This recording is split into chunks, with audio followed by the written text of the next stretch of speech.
Thence I crossed the hill and o'er the moor and valley. Such heavy thoughts my heart do fill since parting with my Sally. I seek no more the fine and gay, for each does but remind me how swift the hours did pass away with the girl I left behind me.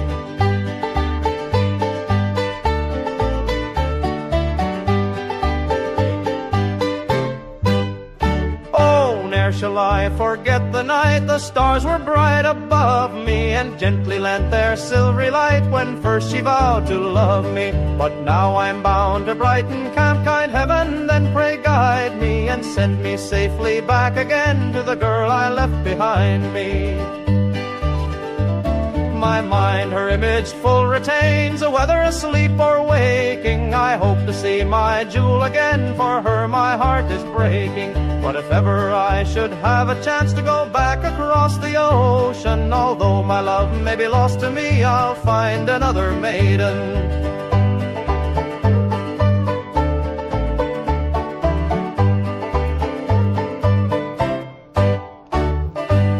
Shall honey taste no more, the dove become a ranger, the falling waters cease to roar, ere I shall seek to change her. Each mutual promise faithfully made by her whom woes betide me, and true the last that loves me well, and the girl I left behind me. The brigadier commands the right and guard the ford and river. The main guard charged to attack, the flanking party shiver. The man who wears the stars and stripes, and in the field they find me. I will lay down my life and die for the girl I left behind me.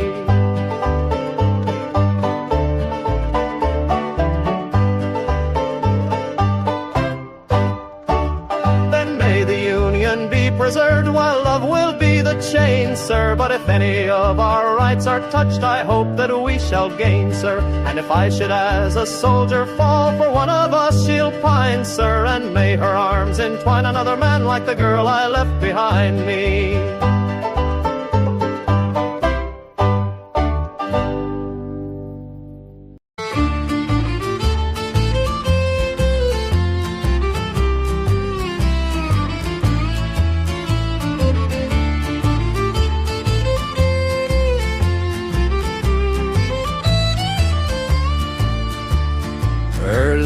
Morning on the 19th of September, our army set out from Clemore's Cove. Down in Georgia, down by the Chickamauga, and I knew that the fighting was gonna be close. Down by the Chickamauga, by the Chickamauga, down by the Chickamauga, we saw our boys laying in rows. For 2 long days we heard the sound of cannonballs tearing through the trees like a summer rain. For 3 long days we heard the sound of rifle fire making our men scream out in pain. Down by the Chickamauga, by the Chickamauga, down by the Chickamauga, we saw our boys laying in rows.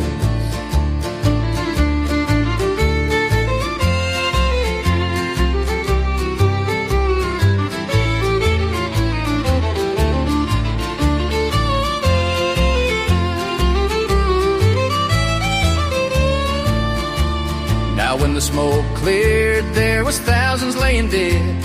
The river ran red with the blood of the brave. Brother fought by my side, and I was there when he died, the day we made our stand at Snodgrass Hill. Down by the Chickamauga, by the Chickamauga, down by the Chickamauga, we saw our boys laying in rows.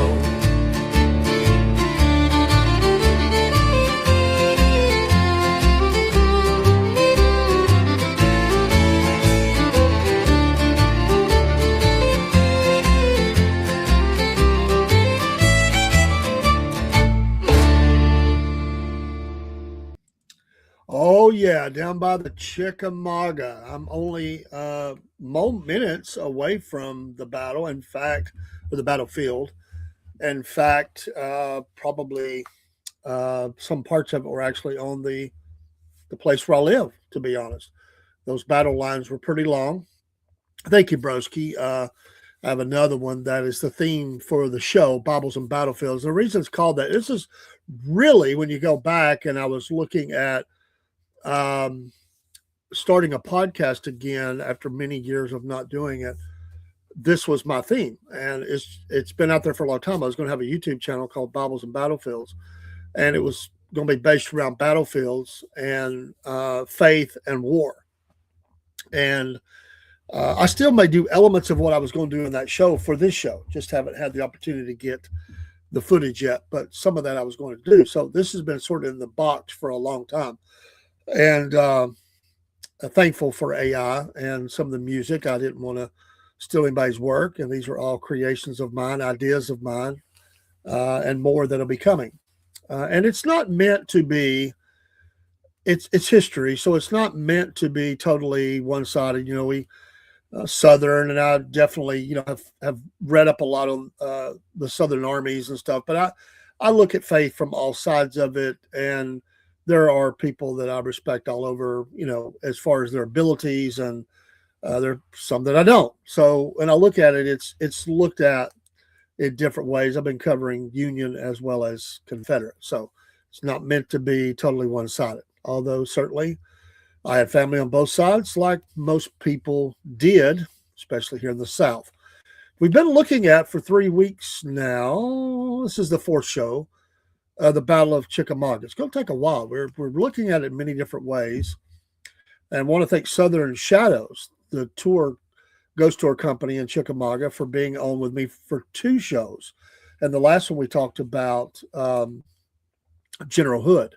And Miss Courtney will be back. I sure hope. I haven't asked her, but I'm going to ask her. I didn't want to overload her. She's trying to run a business, a new business, and all that. And this is a very busy time for them, I'm sure. But we definitely are going to come back together. It's someone that I want on the show on an ongoing basis. She's a wealth of information. She loves and has a passion for it like I do. And she's from right here in the area that I live. So not that we can talk about whatever battlefield, but I just started here because I'm close to it and been on it so many times in my life. Tonight, I want to look at Patrick Cleburne. Love Patrick Cleburne. It's not meant to be an exhaustive look at him. It is only an hour show. But it is a look, and I want to look at specifically an overview. And then number 2, what did that look like at Chickamauga? And of course, we can touch on the end of the story for him as well. One of my favorite generals. I love everything about him. And one of the most heroic, I believe, guys that was in either army. And we have done video from the Cleburne Monument here at Ringo Gap. Hello, Watchman. And we have looked at, different monuments around the different generals, but, his story, the pinnacle of his career per se, and really the downfall of his career to a degree until his death was right around this area. Battle of Ringo Gap. He protected the supply lines and the wagons and everything to get into Dalton, and held off the superior force, got the high ground, and did a great job, and he deserves that. It's a beautiful monument. And I helped to raise funds for that, as many did. And again, shout out to the Ringo Telephone Company, who really brought it home with a $50,000 donation. God bless them. We were going to lose that monument. But anyway, looking at Patrick Cleburne, I wanted to look at a little bit of overview. And you may know, it's not to say I know everything. You may know more than myself, and that's okay too. Let me find my my thing here. And it always happens when you go to pull up. Okay, here we go. I wanted to just a quick overview of Cleburne, who was in all these major campaigns. Early in life, of course, he lived in Ireland. I wish I knew how he talked. I mean, he had to have that broke accent and everything. I just love it. I wish we had recordings, Unfortunately, that was not something that we had. Really, Barry? I didn't know that. It seems like I remember recently going to that and somebody stole the plaque from the Ringo telephone. I don't know about that. I'll find out. I'm here. I'll find out. And we're doing live shows from Ringo, and we've done one at the monument. Of course, he early on. Of course, he was in Ovens, County Cork, Ireland. He was born either March 16th or 17th, 1828. He was from a Protestant middle class family. Father was a doctor. Mother died when he was an infant, and he grew up in a blended family with several siblings and half siblings. He originally hoped to study medicine, which will come back into his life later, but he failed the entrance exam for Trinity College. Smart guy, but just made to be a general. But, it's tough, medical stuff. I've had to do some of those tests before, and on a minor scale. They are tough. Which led him to enlist in the British Army's 41st Regiment of Foot in 1846. He left that army, of course. So he's got some battle experience here and potato wars and all, and learning the military life. And he left, and he arrived in the United States in 1850. What a pinnacle time! A lot of things happened around that time, 1850. You look at genealogy; it's like you can go to 1850. It was one of the census years. You can find a lot of things, but obviously they were coming out of the Mexican War, and they're going into again the argument over westward expansion, slave versus free state, the balance of power in Congress, all of that, and so what a time to arrive in America. Barry says the Ringo site there has a pocket part just like the one at Resaca and the one at Cassville. They both have bronze plaques, and we replaced the one at Cassville that was stolen. And unfortunately, there's jacklegs and idiots all over. And what really ticks me off is when they dig up Confederate graves. Boy, that burns me up. And they're nothing but meth heads. That's what it is, man. They're looking for. They'll go out there and rob a grave and thinking there might be a medal or something in it. So when you mark those graves, that's like, oh, we need to go rob that. Ridiculous. So when the war began, he joined the Yale Rifles, local militia that became part of the 1st Arkansas Infantry because he was living out in Helena. And, he before the war, he had worked as a pharmacist, even a lawyer, and even a delegate to the Democratic Convention in 1858. He loved the South. He really identified with them and their fight. Probably thinking, a lot like the battles that he had in Ireland versus, those who were oppressing them there. Yeah, they do dig them up. It happened. We've caught some they haven't caught. They'll just leave it all dug up. They try to dig down and get Civil War artifacts and stuff off the graves. It has happened. Or they'll just topple the stones out of meanness. Idiots. But yeah, broski. So he really embraced. He loved being in America. He loved the South, and he was very loyal to the South to the very end. He sure was. He rose quickly through the ranks. That's one thing about him. He rose very, very quickly. I mean, you can recognize greatness when you see it. Yeah, it's horrible, man. It's horrible, and it's happened in cemeteries not far from me. I haven't heard of one in a while, thank goodness, but it does happen. He was in nearly every major Western theater campaign. Shiloh, what a great battlefield. I hate what happened there, but if you've never been to Shiloh, Savannah, Tennessee, oh man, you can just feel something when you ride into that battlefield. I've been there a couple of times. Richmond was wounded. Perryville, he was a horse shot. He was wounded twice. In fact, he had to take some time off. He was wounded. He had to leave the battle. I mean, he was shot in the mouth and he was injured, and so he had to recuperate. He didn't like it, but he couldn't talk. I mean, he couldn't give orders, so he had to pull back. But he recovered. Stones River, part of that Tullahoma campaign as they're coming down through Murfreesboro and everything. Then Chickamauga, Ringo Gap, which is, again, that's the high point. Pickett's Mill, Atlanta campaign, and obviously Franklin is where he died. We'll talk about that in a minute. He earned the nickname Stonewall of the West. And I could see that because of how brave he was. Barry says, I heard that Cleburne attended public debates and speeches, which was common back then. It would seem like social media has replaced that today. Well, it very much was public debate. In fact, one of the things we did, and I just happened to have, I pulled this out of its box. I have had this a while, and I'm trying to remember. This is the 109th SCV reunion. I've still got my medal that we bought for that as part of the program. I helped a lot with this. And when it was a great event. I really had a good time. We were part of this event. We did a lot of work there. I could tell you so many stories from that event. Yes, they called him a Stonewall of the West, and he well deserved. And Patrick Cleburne, I have a print from that. We did a print, and he's on the medal. And anyway, he was one of the best, if not the best, divisional commander. And he should have rose in rank, but he didn't. We'll talk about that in a minute.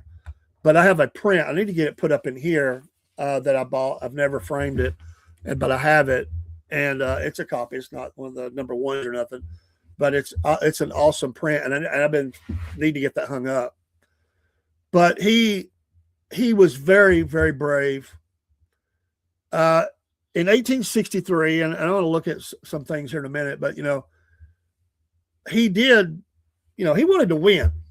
That's what's he wanted to win. He was in the politics of it, and he proposed arming African Americans, which happened late war, but too late, and granting them freedom for exchange for military service. And he was blacklisted for this.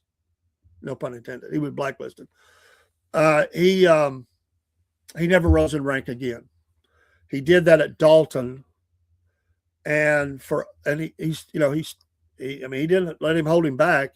It was wrong what they did to him, and that was that Richmond cabal that wanted to control everything, and they found a way to keep him beat down. This guy should have been one of the highest ranked generals. I mean, he no fear, and he got it done. He always got it done.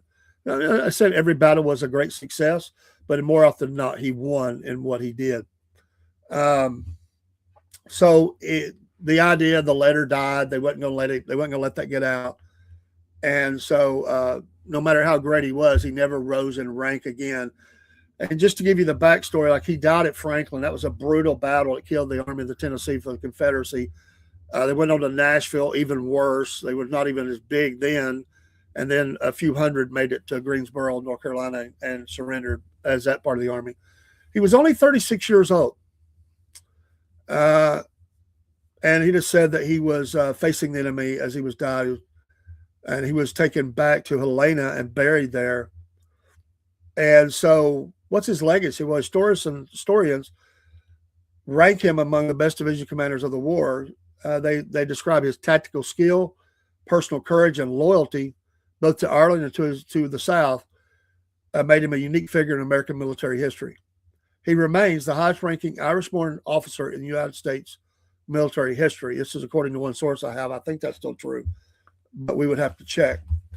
But he was in command. I wanted to give a little bit of numbers here. Let me find that of kind of who he had at the Battle of Chickamauga. And that is not what I wanted to see here. Here we go. Cleburne's division. So Cleburne's division. You stayed at the inn at Court Square in Charlottesville building. So, yeah, you talked about that. Of course, Chickamauga was by accident in many ways. There was a lot of flanking going on, a lot of things. The Union Army had split their command. There were so many generals that from Rosecrans on the Union side to Bragg on the Southern side, they were failures all the way around, and it was a very costly for both sides, and it hurt the South worse. We'll look at some of the numbers in a minute. Because of the numbers that they lost, they couldn't afford that. But in his division was made up of his escort. He had Sanders' company, Tennessee Cavalry, as his escort. Little's brigade, which is you'll find that name listed on monuments in the park. Detached, Wood's brigade, 16th Alabama, 45th Alabama, in the 33rd Alabama Regiment and the 18th Alabama Battalion, 32nd and 45th Mississippi and 15th Mississippi Battalion sharpshooters, Polk's Brigade, and the 1st Arkansas, 3rd and 5th Confederate, 2nd Tennessee, 35th Tennessee, and the 48th Tennessee. Deshler's Brigade, among them he had the 19th and 24th Arkansas, the 6th Texas Infantry, 10th Texas Infantry, 15th Texas Cavalry, and the 17th, 18th, 24th, and 25th Texas Cavalry. All those units were dismounted. They got down and fought. They didn't just always ride. Artillery had Calverts from Arkansas, Douglas from Texas, and Simples from Alabama. His staff was very capable and very devoted to him, and so they were a good unit. Now, he wasn't right at the battle when it got started, so he was a few miles away trying to make it in to the battle. And there is some interesting notes about, I was reading some of the things about him around this battle, and I probably have read them and forgot them, but I don't remember all of them as we think about some of those things. But I do want to give you some of what he had to say around this battle and then some about it. And some of the things that were written on the 19th, of course, when it started, the first day of battle, it opened, it was a Saturday, just after daylight. The Union forces, George Thomas became known as the Rock of Chickamauga. He's a lot of things named after him down here. For the Union side, his division was ordered to Jay's Sawmill, which, if you go down, it's not there now, but they have a marker set up for that, to confront what he thought would be a lone brigade. Instead, they ran right into General Nathan Bedford Forrest on Reed's Bridge Road, which is known now, or Reed's Bridge back then. And Forrest was all in the middle of this, and he was wanting to. They were supposed to destroy that part of that army, and that didn't get done. And at the end of the battle, I've always read that he threatened to kill Bragg. He was so mad at him because he didn't do his duty. Of course, Bragg was replaced after this battle. The two forces clashed. The woods was very dense. It wasn't so much of artillery here because a lot of the woods, it was farming, but there's also a lot of woods. There was some artillery, but not as much in some battles. The fighting compelled Bragg to shift some of his forces to the right of the battle line. By 1 p.m., the battle there reached a lull, and the fighting began to shift toward the middle of the Confederate line. By the way, Bragg was slow here, which happened at several battles. They should have been up and ready to go early, and a lot of times they would sit around half a day planning, plotting. Honestly, sometimes afraid to make a move. They were, it was like chess match, and they would wait till late, and they didn't have enough time to get the job finished. So this was sort of kind of was leading up this first day of battle. They should have been fighting earlier and didn't. All morning, the fighting rumbled southward, roughly following the Lafayette Road, which runs right through the old Federal Road. It was Lafayette Road, or Lafayette. We never say that. Passing the Confederate divisions of Cheatham, Walker, and then Stewart. Both sides took heavy casualties, but neither gained an edge. Around 4 p.m., now here we are all the way at 4 p.m., Confederate Major General A.P. Stewart launched a charge that pushed back the Federal center across the Lafayette Road. And when you go down the road that goes through the battlefield, you kind of have this, at least on the first day and even the second day, Federals on one side and cavalry on the other. Also, sometimes those were pushed back and forth, but that's kind of how you can look at that when you're going through the park, which runs basically north to south through the park. Let's see, so it nearly carried the fight, but this attack stalled.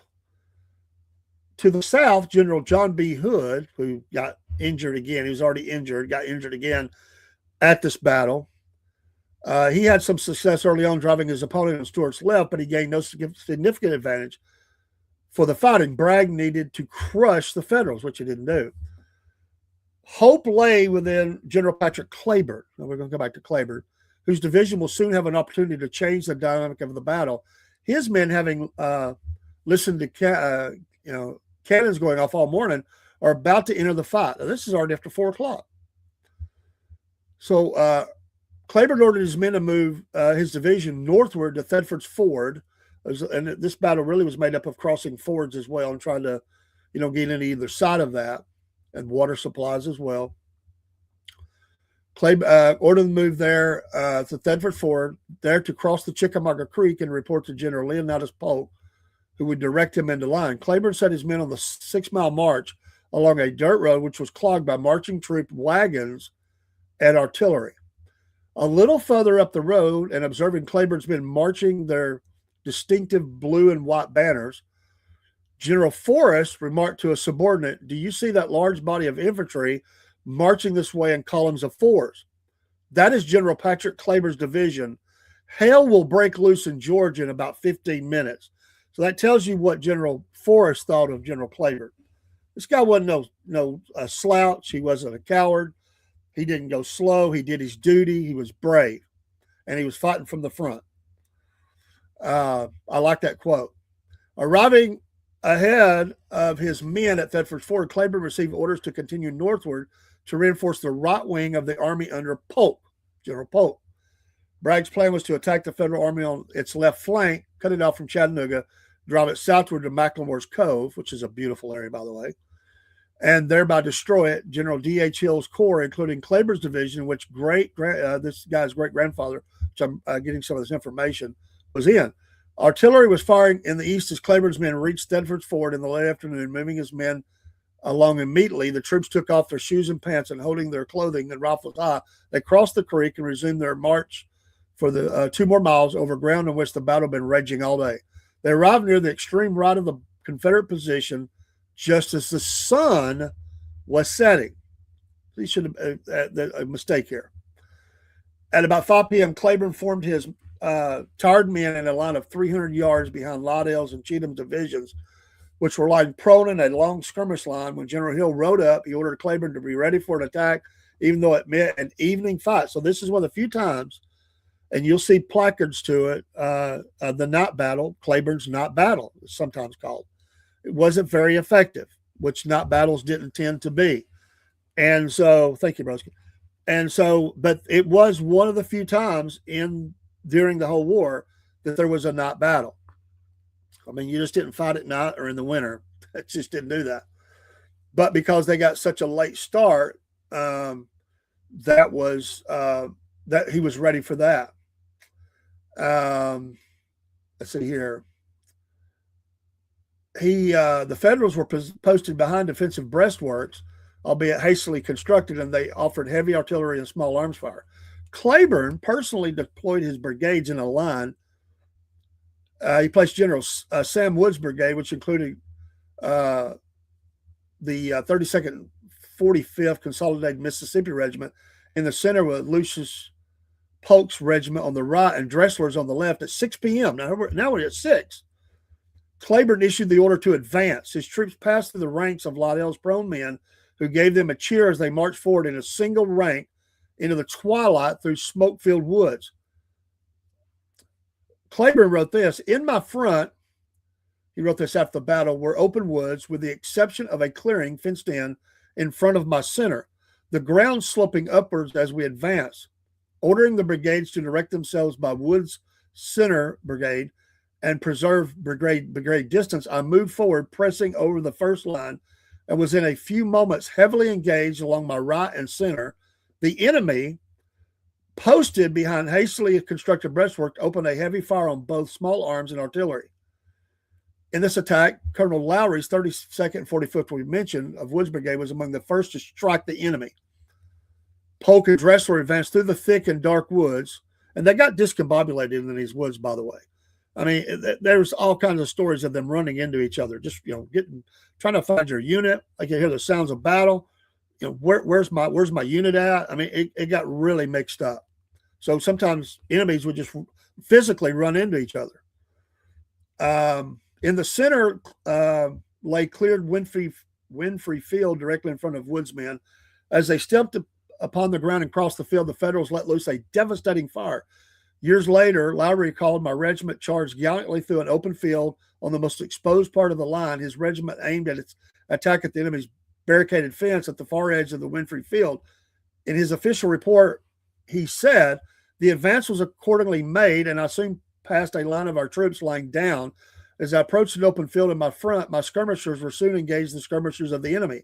I pushed my line of skirmishers forward as rapidly as possible, but their advance was slow as the ground was hotly contested. My main line gained rapidly on the skirmishers so that by the time the main line reached the first fence, they received a volley from the enemy's main line, which was behind the next fence, about 200 yards distant. My main line then commenced firing as the skirmishers in their front retired to their rear, and the whole line was soon engaged. I pushed my regiment forward as rapidly as possible, but their advance was slow, and they were compelled to pass through an open field against a line of battle of the enemy strongly posted behind a fence. The advance, however, was steady, and the enemy's line began to give way as we advanced within 40 or 50 yards of the fence. Up to this time, the enemy had fired rapidly, but as it was already getting dark, they overshot us, which served a purpose, only killing 5 of my men and wounding about 20, which was a small number considering their great advantage. During the advance, some of their brigades got out of alignment, which we mentioned, and some units fell back. In the confusion and terror of the nighttime battle, combatants on both sides fired into friendly ranks. This happened sometimes. And Cleburne reported, for half an hour, the firing was the heaviest I had ever heard. It was dark, however, and accurate shooting was impossible. Each party was aiming at the flashes of the other's guns, and few of the shot from the other side took effect. In the darkness and smoke, the fire was mostly inaccurate, and men desperately tried to distinguish friend from foe. It's an amazing reporting there from the general, which again is about 5 minutes from where I'm sitting right now. It's really only maybe 7 minutes. I could drive and be at this spot. Having crossed the field and clambered over the first line of entrenchments, Lowry's men then came under fire from the enemy's main works about 200 yards behind. The division lines by now had become confused and overlapping. Because of fear of shooting into friendly troops, Lowry ordered a ceasefire. By then, Cleburne had ordered Major Hotchkiss, whose batteries were behind Wood's brigade, to bring up his artillery in front of the brigade. Hotchkiss, who was wounded in the attack, later reported, quote, he let fly the dogs of war into the Yankee ranks, end quote. With double canister within 60 yards of the enemy's breastworks, the artillery fire, combined with pressure from Polk's brigade on the right, forced the enemy to fall back into the heavy woods. Colonel Lowry ordered his men to hold the position while he reorganized the 32nd and 45th Regiment for a further advance. In the meantime, General Hill rode to Lowry and ordered him to hold the position until further order from Cleburne. By now, Wood's brigade had taken the enemy's position, capturing 3 artillery pieces, 2 regimental colors, and 100 prisoners. In the struggle, it had also killed Colonel Philemon Baldwin of the 6th Indiana, who was commanding the 3rd Brigade. Further pursuit became impossible in the darkness, so around 9 p.m., it's way late, never hear this, Cleburne halted his brigades. For all the fighting and terror, the attack had succeeded in pushing the Federals back only 300 yards. Rebel skirmishers were placed a quarter mile in advance of the soldiers, who slept without campfires. You hear about this often down here. It was a very cold night, and there was lack of water on the Confederate side. And so it was not a fun night. This was a bad night after a day of fighting, cold, no fires, and they can also hear the enemy entrenching themselves, so they know what they're facing in the morning for an advance. It was miserable, they said, near freezing on the temperatures. Some of them dozed with Federal dead troops for their pillows in this night. Everyone could hear the groans of the injured and dying, and they also could hear the sounds again of the axes going and the trees falling as they're getting, the Federals are trying to entrench. Of the results of the fight, this night fight, author Stephen E. Woodworth comments, quote, 30% of the best division in the Army of Tennessee had become casualties while inflicting equal losses on the enemy, and that was no bargain for the Confederacy. These were bloody battles. I mean, the 57th Georgia Infantry took a 50% casualty rate in the in one of the fields. I mean, it was horrible. As Cleburne's attack closes the first day of fighting, losses were great on both sides. One historian estimates casualties for Confederates as high as 9,000. The Federal loss could have been as many as 7,000. There was one encouragement for the Confederates, however. The long-awaited General James Longstreet, Old Pete, who had been dispatched by Lee to the south. Took them forever to get there. They came up through Ringgold. In fact, he was almost captured. He bluffed some Federals out. He was almost captured on his way to the battlefield. He had arrived overnight. Bragg placed Longstreet in command of the left wing of the army, and that made the difference the next day. It was his troops that made the breakthrough when the Federals opened a gap up and realigned some of their brigades, and that turned the whole thing the second day. So it was a stalemate, really, on the first day. It was very ugly, a lot of death, a lot of dying, some prisoners, and these men have no campfires, probably no food, maybe something they can munch on, no water. And, after you've had that gunpowder in your mouth and everything, I never fired the bullets, but I've fired the gunpowder. I can tell you, it dries you out really bad. From D.H. Hill's report of the first of that day's action in 1863, he wrote, "In the afternoon, I received an order to report in person to the commanding general at Thetford's Ford and to hurry forward Cleburne's division to the same point. Soon after, Breckinridge was ordered to relieve Hindman at Lee and Gordon's Mills, which is right behind the facility that I work at. It's right, the old Federal Road would come down and go in front of that.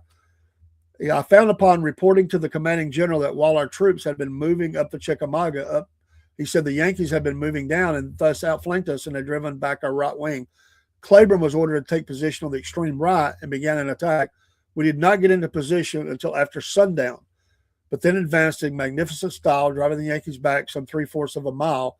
We captured 3 pieces of artillery, a number of caissons, 2 stand of colors, and upward of 300 prisoners. Our own loss was small and fell chiefly upon Wood's brigade, which had to cross an open field and encounter breastworks upon the opposite side of it." There's a little bit of flowery words there. Most of that I say was true, but those losses were pretty heavy. He also paid a compliment of Cleburne's men. This is what I wanted to get to because we're talking about Patrick Cleburne tonight. He said, quote, "I have never seen troops behave more gallantly than did his noble division, and certainly I never saw so little straggling from the field." Amazing. And this guy was a credit to the South, and it's unfortunate what they, how they did him and did not let him rise in rank after because of the letter that he wrote. Of course, we know the next day they do turn the army. They outflank them with that gap is made, and the Federals are in full retreat all the way into Chattanooga, up through Rossville into Chattanooga. The Confederates didn't follow but so far. General Thomas, the Rock of Chickamauga, made the stand and helped to get some of those troops out of there. They eventually withdrew and went in Chattanooga themselves. And it was a win for the Confederacy, but it was also a loss. 2 reasons. One, they didn't destroy the Federals. They let them get a hold of Chattanooga and be entrenched there. And number 2, they lost too many men they lost men they could not afford to lose. And this would hurt them as they went in the Atlanta campaign. The army's getting a little smaller as they go. Still a major fighting force. But that's a lot of men to lose. A lot of men. He fights again. He's hero at Ringgold Gap. He is fighting all the way through Georgia. This Atlanta campaign, the 100 days of battle, as they go to Atlanta, the being entrenched and everything. And as the army right after Chickamauga the army of Tennessee was given over back to Johnston, General Johnston. Bragg was demoted, from command, and he should have been. Johnston got the men some money, some food. He stopped. There was a lot of battlefield executions for fleeing. He welcomed some of those back and encouraged them to come back and be a part of the army. About 30,000 strong, I think, is what if I remember right. But he kept burning bridges behind him and going towards Atlanta. Me and Miss Courtney talked about this, how in Richmond the other generals, including Hood, are bashing his moves and saying he's given up all of the South, and here we are at Atlanta. And so right before Atlanta, Johnston is replaced by President Jefferson Davis with General Hood. And that move eventually was not good because Hood has been convalescing. He got no use for the army. He lost his leg at the battle. They took it off in Tunnel Hill, if I remember right. But he was highly injured. Drinking the laudanum, was not really fit to be in command at that point. And he hits Franklin and Cleburne didn't think it would work. He didn't think it would work. 5 dead generals later, including himself, and a loss of most of the Army of Tennessee in that battle, it was proved right. It was a bad decision, and yet that didn't stop. They went to Nashville, went across another great, plus they could have caught the Federals sleeping. There was so many things they didn't do right. But they go to Nashville, another long advance upon open ground. You can read Sam Watkins' book, and he talks about both those battles. It's a miracle any of them made it out alive. But that's what they say. That's why a lot of people are mad at Hood, because they say he essentially killed the Army of the Tennessee. He was destroyed under his command. And truthfully, it was. Even though I have a lot of respect for him in a lot of ways, for the type of guy he was, I don't think he should have been overall commander ever. I just don't think that was a role for him. It proved to be not a wise decision. Not that Johnson probably needed to bow up and follow a little more, but he didn't have enough resources. So he was keeping the army together. And so Cleburne dies there, and his legendary status as Stonewall of the West is fully intact. And again, you can see that.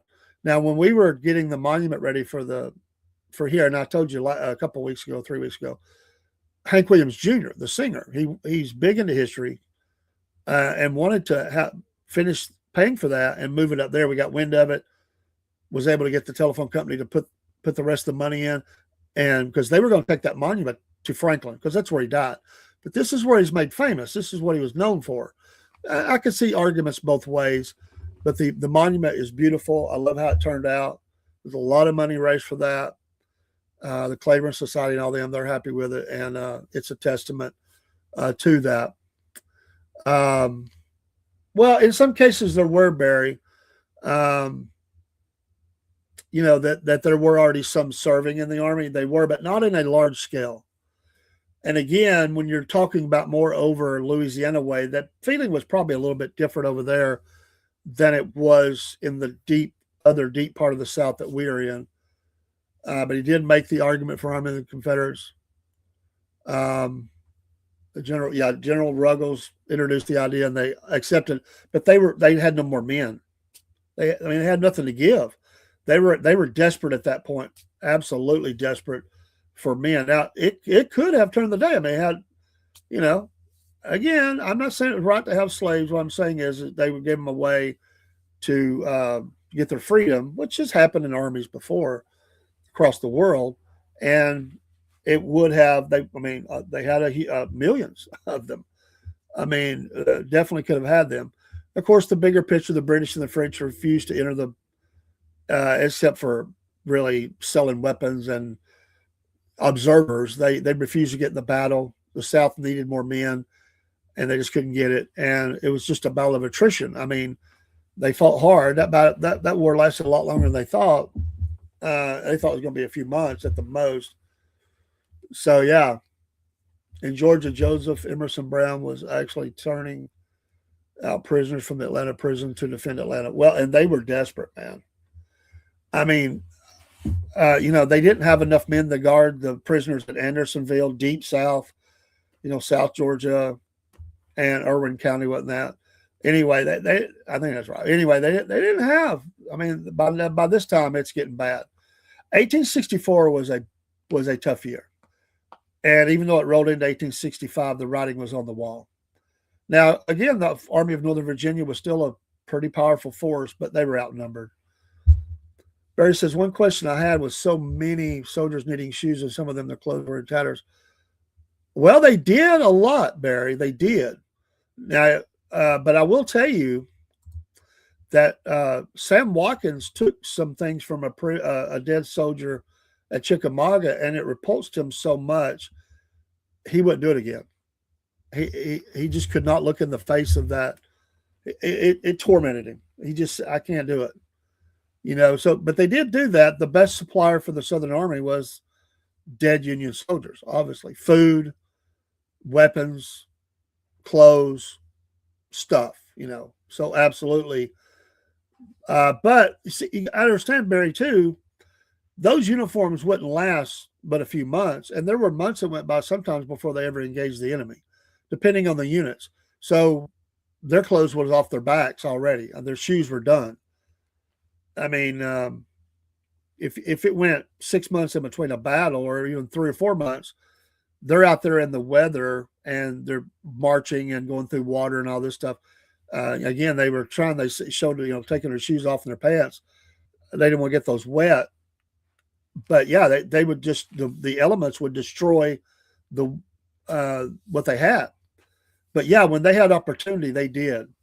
There was one battle, I'm trying to think of which one it was, but it happened at more than one, where they had to threaten their soldiers because they would run through the camps. They would surprise the Federals, and they would run through the camps, and they would be finding, they're starved to death, and they're finding, wine, and they're finding, nice food and stuff. Some of it's still cooking as people are left out there. And so they're stopping to get all this stuff, and they're saying, attack the enemy, attack. These guys are thinking, fill the belly. Get me some shoes, get me some food, get me some booze, get me whatever. Yes, Barry. They rushed into it. The South was grossly unprepared for the war. That is why Joseph Emerson Brown dealt with the railroad sides. It was just, they were in a war fever. The whole South was. And, so, they definitely were not prepared. Well, and you think pre-war, the Union or the United States military was only about 30,000. They didn't need that many. So they, Lincoln calls for the 75,000 volunteers. And, there's a lot of men joining in the South, but they've got to train them, get them equipped, uniforms. The early uniforms was very confusing, as you know. They were very close in color. That's why the battle flags became important, because they were shooting at their own. They didn't know who the enemy was. So the uniforms were very close. They were variations. They developed over time in different theaters of war. Those uniforms developed and were very different. But a lot of them were wearing their farm clothes. Certainly the pants, they might have a Confederate jacket on, but they were wearing the shirt and, they would have got their shoes.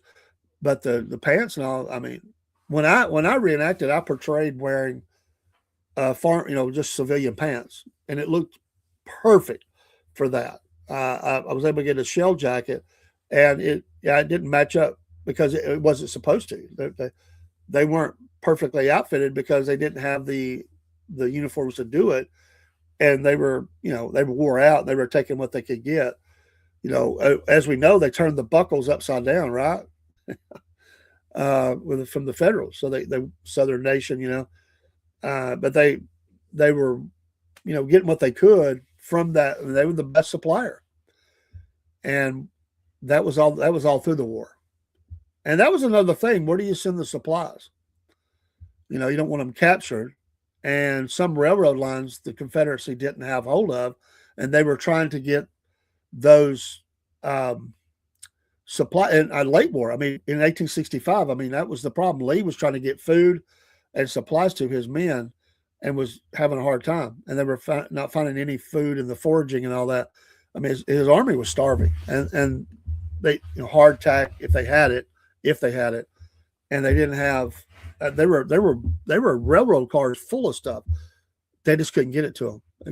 It was really collapsing on them. The Republican Blues, the Jasper Greens, many early military units have blue uniforms already. Yeah. So it's fun. I have a book somewhere that I bought years ago that showed some of the variations of the uniforms, and depending on area, unit, and some of them are very ugly. Some of those uniforms are very ugly. But anyway, they show the variations that across the war, from the beginning. And you had your militia, military academies and stuff like that. So some of those had uniforms. So all this stuff was being put in place. But you're right, they were not prepared, and they wanted to hurry up and get in the fight. And Lincoln calls for the 75,000 volunteers, and they're like, we got to go. And so early on, it was, I imagine, how funny it would have looked, not the dying, but at the first battle, because they were just so different from what they would have been later, a year or two into the war, what their uniforms would look like. It was, you got people riding out of D.C. watching the fight, like an afternoon picnic. All this, they were repulsed by what they saw. According to Kate Cummings, she mentioned that a lot of civilians were wearing straw hats because palmettos were so common they made their own hats. Well, I don't doubt that. The hat was, a lot of the hats, except for the kepi and a couple others, but a lot of the guys wore their just hats from the farm.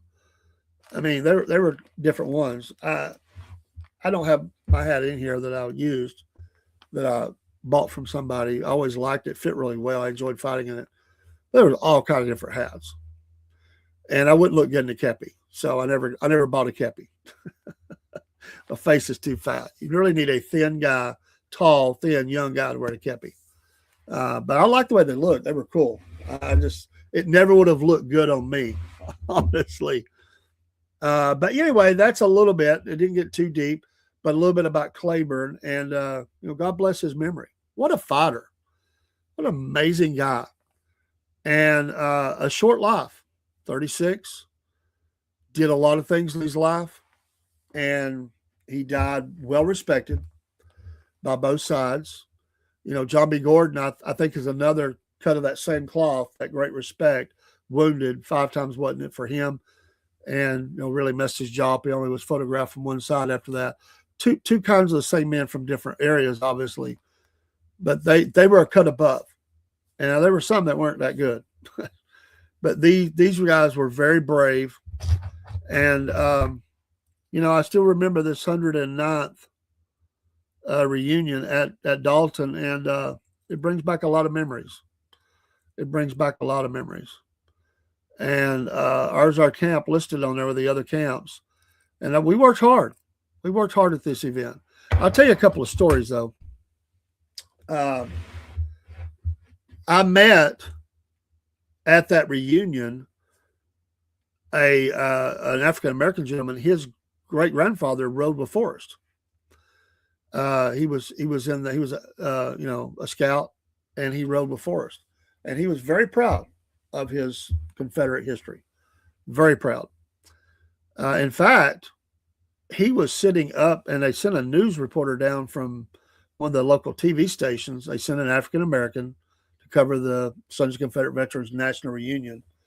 And she walks in, and she sees this guy. And she's like, is that his name, Barry? What are you doing here? And the guy said, he said, honey, ain't you ever seen a black Confederate? He was a character. I got to talk to him. He was a very interesting guy. And of course, H.K. Edgerton, who, by the way, has been in some ill health. Pray for H.K. He has marched through the South, waving his Confederate flag and letting people know where he stands. Some people have treated him horribly, obviously, across the South. A lot of people love him, but he's had some health problems. Y'all pray for H.K. Edgerton. I met him too, and he's character. But years go by. I think I thought I was old then. Now that's been quite a while ago, and great memories though. Great memories. We did a lot of work. We made some money, and all that money went into making, graveyards look better and having respect and putting up, working on monuments and whatever we did. All that hard work. It was all community minded to go and put that money back in and to honor their ancestors, to honor the graves. And listen, I'm for honoring on both sides. This is not a one-sided thing. I have family on both sides, and the Confederate soldier is and was declared a veteran of the United States as a soldier. So they're veterans. They were veterans. They got a pension, and that should settle that. General Lee was given his pardon by General President Ford. And, they really tried after the war, Lee did, to reconcile, to come back together as one nation. We are one nation under God. This is history, and we look back. Barry says there was a diary called Letters to Lucinda from James Addison McMurtry, and he claimed that he heard that a black soldier captured 11 Yankees at Chickamauga. I don't know about that if it happened, and you don't know if it could be confirmed, but it was in his letters. That would be interesting. Along with this study of the Battle of Chickamauga, I definitely want to cover Marsh, who come back to find his master's son who died there, and he stayed, and he's an interesting character. I wish I could find my book on him. I've got it somewhere in the stack of stuff. I don't know what I've done with it. I think I might know. And I'm going to look this week and see if I can find it. James Addison McMurtry was in the 9th Battalion Georgia Artillery. William Everett Sprague was one of the more famous at Chickamauga. My last name is Cordell. There was a couple Cordells at the battle. I couldn't find a connection I thought I had. There was an Absalom Cordell at the battle. I did have an ancestor named Absalom, but he died he died young, a teenager, and he didn't make it. So it's not him. So I don't know if they're related to me or not. A lot of those units were Central Georgia, that were Georgia units, which is where mine would have came from. Or I did have some family in North Carolina. So those two areas are really where on my dad's side, where they came from. So if you know your genealogy, I'd love to cover it one night in the show. Let me get some of these characters, and then we'll look at that. But along the way, if you'll send me your information, we'll put it up and honor them, and I'll do that as well.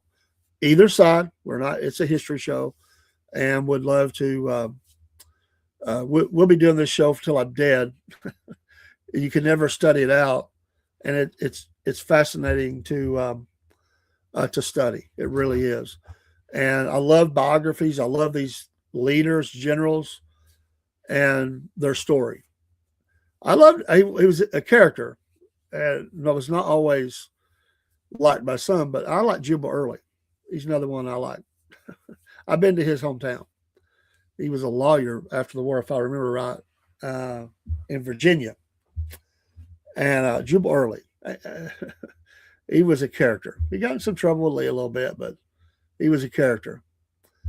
But thanks for stopping in. Thanks for being here tonight, and love to talk history. We'll go out with our theme song for Bibles and Battlefields.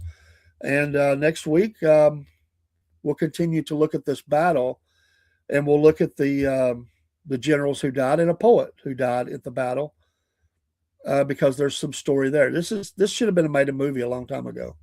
There is a lot to study out of this. So, but thanks for stopping by. Thanks, Barry, Broski, Watchman, anybody else watching. And if I don't see your post on, some of them don't go to StreamYard. I've got some screens pulled up. I'm pulling information from, so I apologize. I'm not ignoring you. And I do cover those after the show, that or the next day. I will respond. I look for all the comments, and I do respond. If you hate me or like me, I'll respond to all of them and say, God bless you. So we'll go out some music. We'll see you in the morning for the Cornbread Band Morning Show. Have a great night. Stay warm, and pray for the country. We certainly need it, and all those who have lost loved ones in recent attacks in our country and across the world. Good has won and will win over evil, and we'll get there forthwith. And if you don't know Jesus as your personal Savior, cry out to him today and ask him to save you from your sins, and know that your name is recorded in the Lamb's Book of Life, and be ready to go. For every day is a gift, and I am thankful for my salvation. If you don't agree with that, that's fine. I'm not here to argue or debate with you, but I always want to say, study the Bible, study the Word, and ask God to show you the way. Amen. God bless you all. We'll see you soon.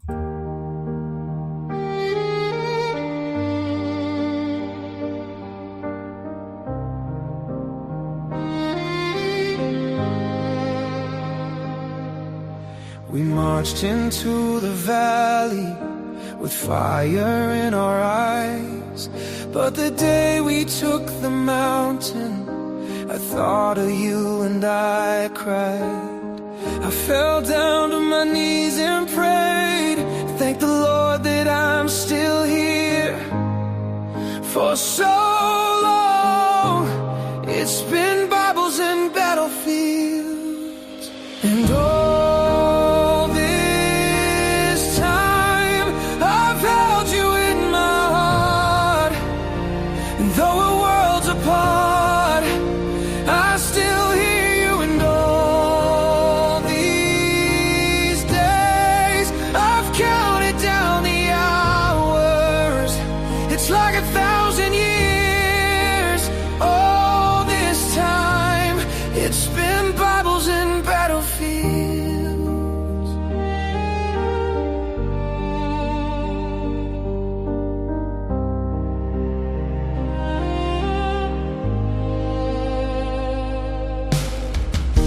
If there's a silver lining to this endless hell, it's the hope that one day this war will end. And I'll be home with you, my dear, holding you near. And for so long, it's been Bibles and battlefields. And all this time I've held you in my heart. Though we're worlds apart, I still hear you. And all these days I've counted down the hours, it's like 1,000 years. All this time it's been Bibles and battlefields.